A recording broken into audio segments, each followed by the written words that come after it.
누가복음 5장 12절에서 26절의 말씀을 가지고 주님께로 나아가 회복을 누립니다라는 제목으로 말씀 나누겠습니다. 모든 인간은 질병에 대한 두려움을 가지고 있죠. 그 질병이 가져오는 고통과 더 나아가서 그 질병으로 인한 죽음에 대한 두려움을 가지고 있습니다. 죄로 인해 하나님과의 관계가 끊어짐으로 나타난 결과가 죽음인데, 그 죽음 가운데 죽음이라는 과정을 걸어나가는데 우리의 몸 가운데는 질병이라는, 때로는 거부하고 싶고 없었으면 좋겠다라고 갈망하는 질병들이 찾아옵니다. 감기와 같은 가벼운 질병에도 우리는 힘들어하고 불안해하고 고통스러워하죠.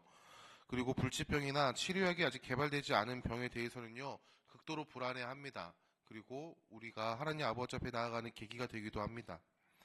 질병으로 인한 두려움은 죽음을 향한 두려움으로 발전합니다. 우리에게 영생이라는 갈망을 낳게 하는 이유가 되는 거죠. 과거에 수많은 사람들 중에서 영생을 갈망했었던 사람을 한 사람 뽑아보라 하면은 진시황제라는 사람을 좀 생각하게 됩니다. 불로초라는 자신의 불로불사를 이룰 수 있는 어떠한 갈망을 가지고 자신의 권력을 이용하여 그 사방팔방에 있는 곳을 찾아다니게 하죠. 그리고 의학의 발전도 영원한 삶이라는 방향성을 가지고 의학이 점점 발전하고 있습니다. 그러나 인간의 어떠한 노력으로도 죽음에서 벗어날 수 없는 것이 현실입니다. 모든 사람에게 평등하게 주어지는 것이 바로 죽음이죠. 오늘 본문은 나병 환자와 중풍병자에 대한 이야기를 기록하고 있습니다. 12절과 16절 그리고 17절부터 26절의 말씀이 에피소드가 다른 말씀으로 구성되어 있는데요. 먼저 12절과 16절의 말씀엔 나병 환자에 대한 이야기가 있습니다. 온몸에 나병 들린 사람이 예수님에게로 나와 절하여 주여 원하시면 나를 깨끗하게 하실 수 있나이다 라고 고백합니다.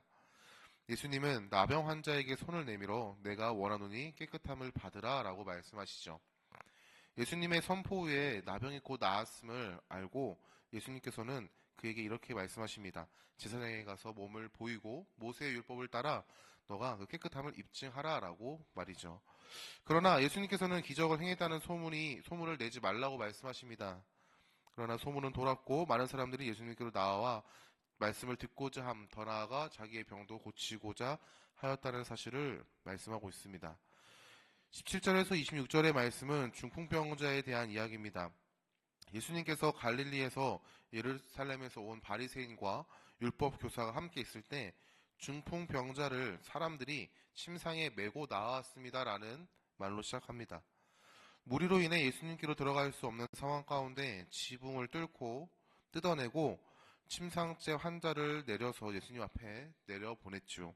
예수님은 중풍병자와 함께한 사람들의 믿음을 보시고 중풍병자에게 이렇게 말씀하십니다. 사람아, 네가 죄사함을 받았느니라 라고 말이죠. 예수님의 말을 듣고 바리새인이 생각으로 이것은 신성모독이다 라고 정죄합니다. 예수님은 바리새인의 생각을 아시고 바리새인을 꾸짖으신 후에 중풍병자에게 이렇게 말씀하십니다. 내가 내게 이르노니 일어나 네 침상을 가지고 집으로 가라 라고 말이죠. 예수님의 말씀은 중풍병자의 병이 고침받았다라는 선포이고 그 선포를 듣고 중풍병을 앓았던 중풍병자는 일어나서 자신의 침상을 가지고 걸어 나아가는 기적을 보입니다. 오늘 말씀을 통해서 우리는 공통적으로 알 수 있는 메시지가 있는데 예수님을 만나야 참된 회복을 이룬다라는 사실입니다. 나병 환자는 병 고침 받기 위해서 예수님 앞에 나아왔습니다. 그리고 중풍병자도 사람들의 이끌림을 통해서 예수님 앞에 나아왔죠. 질병과 죽음의 두려움 가운데 살아가는 우리에게 유일한 회복의 길은 예수 그리스도라는 메시지를 우리에게 주고 있습니다. 먼저 예수님은 부정한 것을 정하게 하시는 분이십니다라는 메시지를 우리에게 줍니다. 여러분, 나병 환자는 부정한 자입니다. 레위기 말씀에 보면은 나병 환자는 부정한 자이기 때문에 이스라엘의 진영에 들어올 수 없는, 진영 밖에서 생활해야 되는 존재로 기록되고 있습니다.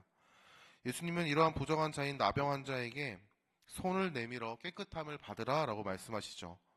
나병 환자와 접촉하는 것 자체도 부정함을 잊게 되는 것인데 예수님은 그 부정한 자에게 손을 내미시며 깨끗함을 입으라라고 말씀하십니다.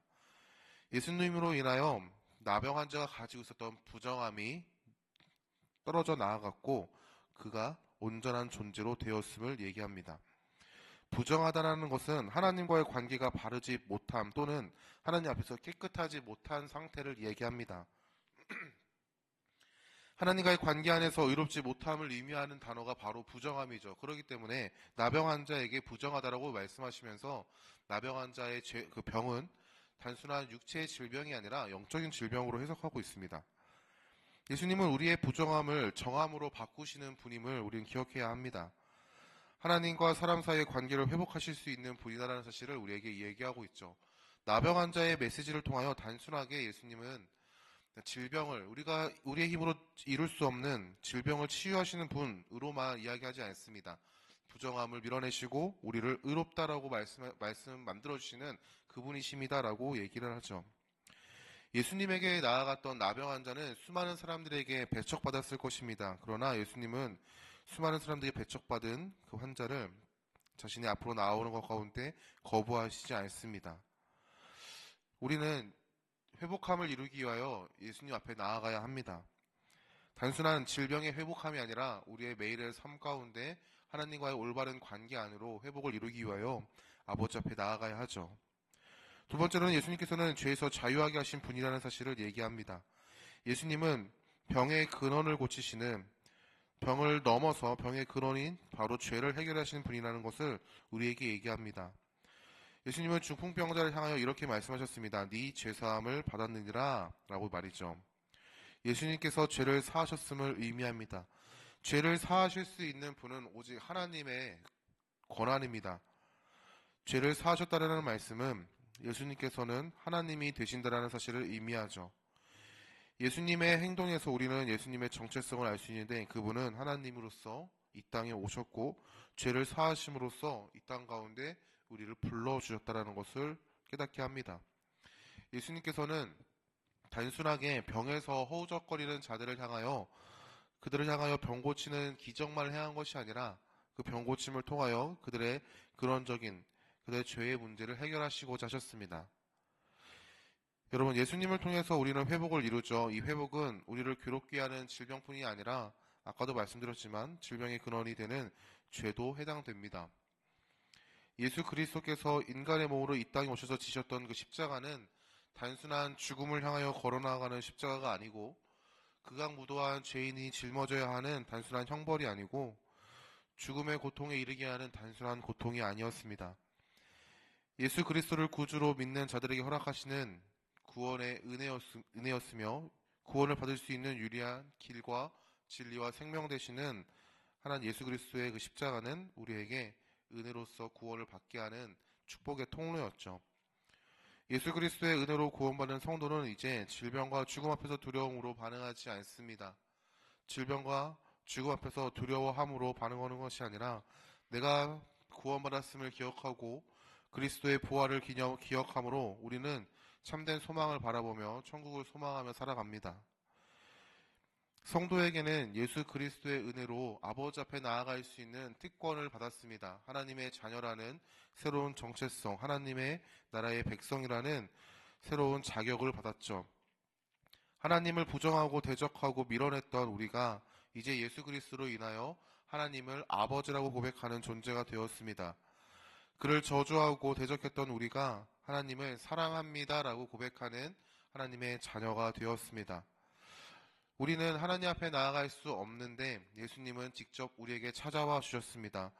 부정하다라고 여겨지는 죄인이 하나님을 만났고 하나님의 만남 가운데 정죄와 꾸짖음과 벌하심이 아니라 사랑으로 품으시는 예수 그리스도를 우리는 만났습니다. 그렇다면 이제 우리는 하나님과의 관계 안에서 하나님의 자녀됨으로 인하여 아버지 앞에 담대함으로 나아가야 할 줄 믿습니다.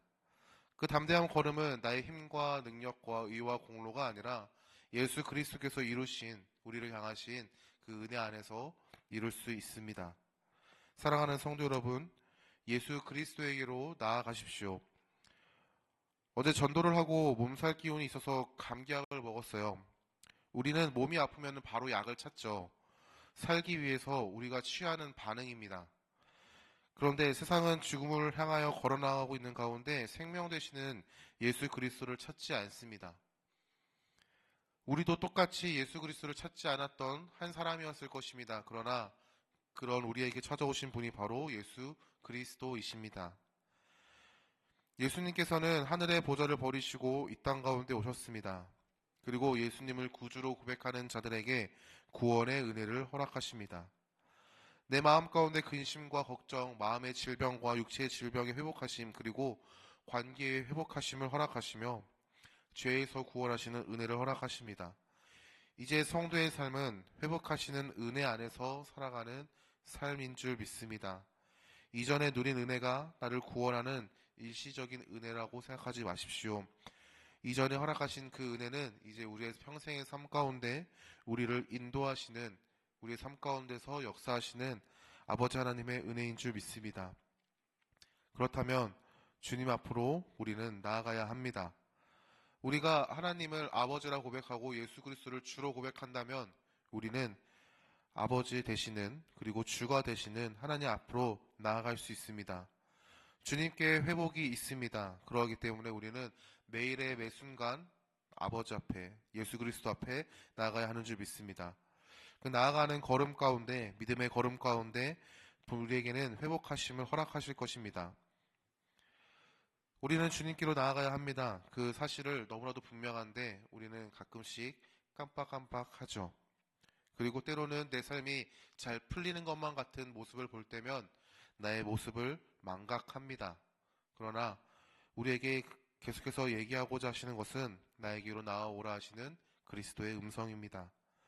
그 걸음을 인도하시고 그 길을 열어주신 예수 그리스도를 힘입어 오늘도 주님께로 나아가는 여러분이 될 수 있기를 간절히 축원합니다. 그 걸음 가운데 오늘도 은혜 베풀어 주실 주님을 찬양합니다. 함께 기도하겠습니다.